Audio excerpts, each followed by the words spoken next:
جلدی سے اچھا بٹ صاحب شروع کریں اور یہ بتائیں کہ آپ کس کس کیس میں جنرل صاحب کی نمائندگی کریں گے؟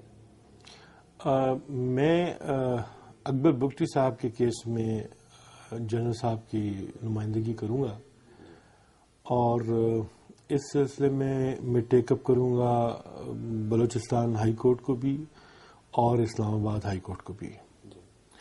تو ان کیسز میں ان کی نمائندگی کر رہا ہوں میں. اچھا، آپ کیا سمجھتے ہیں، کیا اسٹریٹجی کیا ہوگی آپ کی؟ اتنا مشکل کیس ہے یہ بگٹی صاحب کا کیس جو ہے it is a case of no evidence. ہوتا یہ ہے کہ جب کوئی درخواست گزار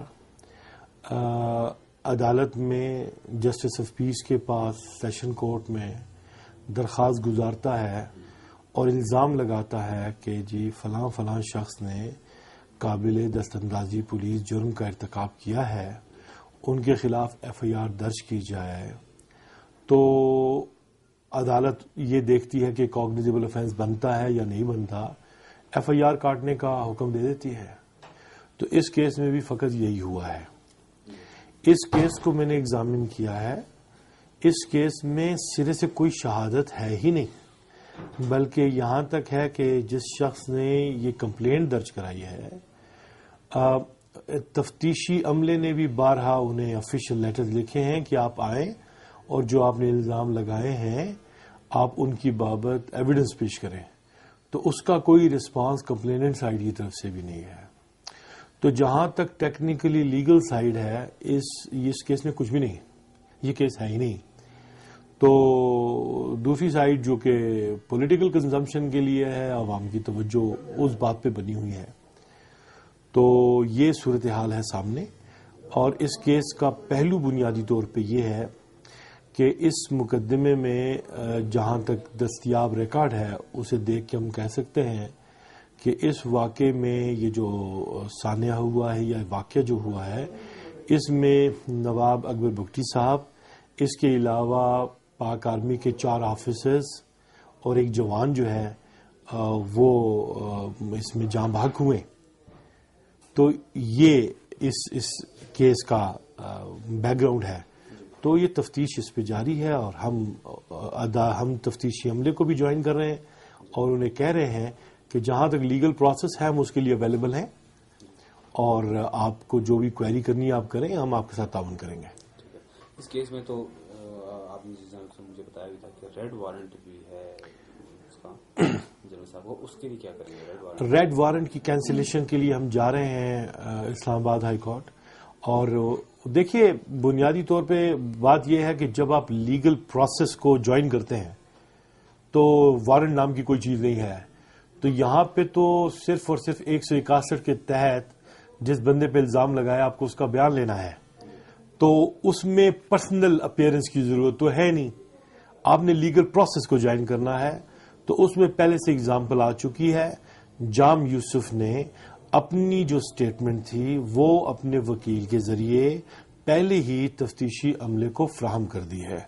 پھر تفتیشی عملے کا تقاضا یہ تھا کہ ہم یہ سٹیٹمنٹ قبول کر لیں گے اگر جو متعلقہ ایمبیسی ہے پاکستان کی اس سے یہ سٹیٹمنٹ آپ اٹیچ کر کے بھجوا دیں. ہم نے وہ بھی اٹیچ کر کے بھجوا دی تھی جام یوسف صاحب کے کیس میں. اور ادھر بھی ہم نے کہا تھا کہ جناب آپ کو جس قسم کا تعاون چاہیے ہو وہ بھی ہم کریں گے. اگر آپ چاہتے ہیں کہ ویڈیو کانفرنسنگ کے ذریعے آپ ان کا بیان ریکارڈ کرانا چاہتے ہیں، اس کے علاوہ بھی کچھ پوچھنا چاہتے ہیں، ہم وہ بھی کرتے ہیں.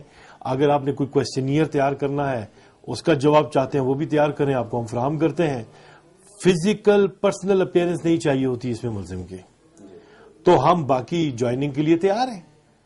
تو اب یہ ہے کہ یہ ریڈ وارنٹ میں بھی ہم یہ بات عدالت کے سامنے لے آئیں گے. تو جہاں پہ ہم نے لیگل پروسیس جوائن کر لیا ہے تو وہاں پہ ریڈ وارنٹ کی کوئی گنجائش رہتی نہیں ہے. سو یہ اس مقدمے کی نوعیت ہے.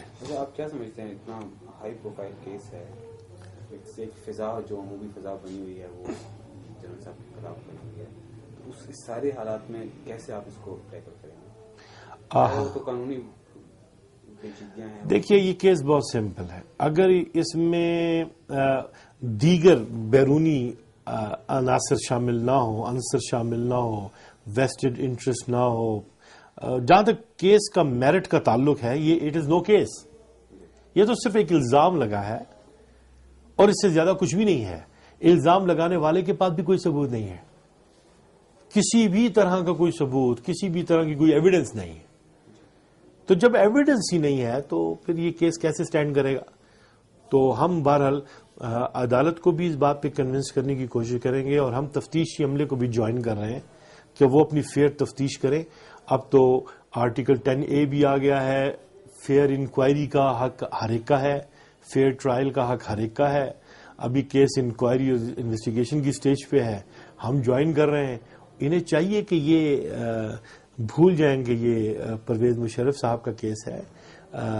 کیس کے سبسٹنس کو دیکھیں، فیئر انکوائری کریں، ساری چیزیں واضح ہو جائیں گی. موقع اس کی ہٹ کے بات کروں، خود کیوں نہیں آتے، خود کیوں نہیں فیس کرتے سارا کچھ؟ دیکھیے، ہر شخص کو آرٹیکل 4 کانسٹیٹیوشن کے تحت یہ اختیار ہے کہ وہ قانون میں دیے گئے تحفظات کو اپنے حق میں استعمال کر کے جو بہترین اسٹریٹجی اختیار کر سکتا ہے اپنے لیے وہ کر سکتا ہے. تو میں سمجھتا ہوں کہ جب کانسٹیٹیوشن میں آرٹیکل 4 میں اس کے رائٹس پریزروڈ ہیں، آئین نے انڈورس کر رکھے ہیں، تو ضرورت کیا ہے کہ ہم انہیں اپنے ٹاؤنز پہ بلانے کی کوشش کریں. یہاں پہ معاملہ جو ہے یہ دیکھنا پڑے گا کہ کیا چیزیں کیسے ہمارا موکل جو ہے اپنے حق میں قانونی تحفظات کے مطابق کام میں لا سکتا ہے، وہ ہم کریں گے. ٹھیک ہے، صرف آخر میں تھوڑا سا یہ جواب دے دیں کہ کتنا اس کیس کو سیاسی بنا دیا گیا؟ 100% سیاسی بنا دیا گیا ہے، اور قانون کے ساتھ کھیلا جا رہا ہے، اور اپنی حکومت کا غلط استعمال کیا جا رہا ہے. کیس کو پولیٹیکلی پولرائز کر دیا گیا ہے. تو وہ تو 100% کیا جا رہا ہے، لیکن ہم سمجھتے ہیں کہ فیئر انکوائری اور فیئر ٹرائل کے ذریعے، فیئر انکوائری انویسٹیگیشن میں ہی انشاءاللہ یہ چیزیں تھریش آؤٹ ہو جائیں گی. ہم تفتیشی عملے کے ساتھ بھرپور تعاون کریں گے اور انصاف تک اور حتمی نتیجے تک پہنچنے میں ان کے ساتھ معاون ہوں گے انشاءاللہ. ٹھیک ہے.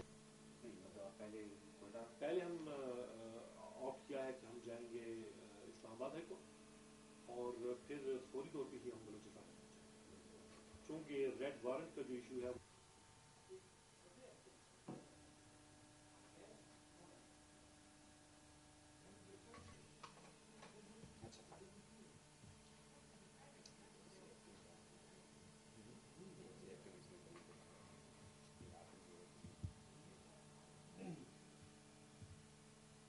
جام یوسف اسی کیس میں ہے.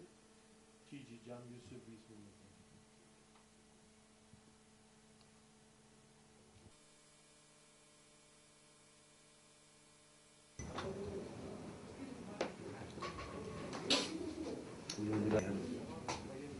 Next page. جواب صحیح ہوئے، جواب ٹھیک ہے. جی آپ تو بس بالکل صحیح بولتے ہیں. ذرا دیکھ لو نا. تو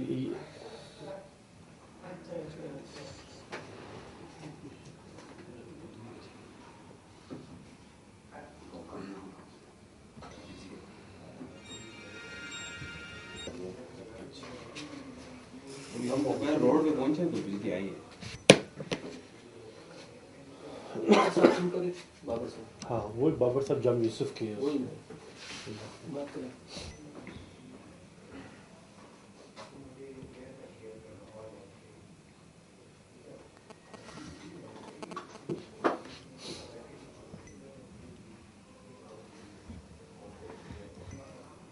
بابر بھائی صبح آپ کو ٹرائی کر رہا تھا، بات نہیں ہوئی، پھر مجھ سے بات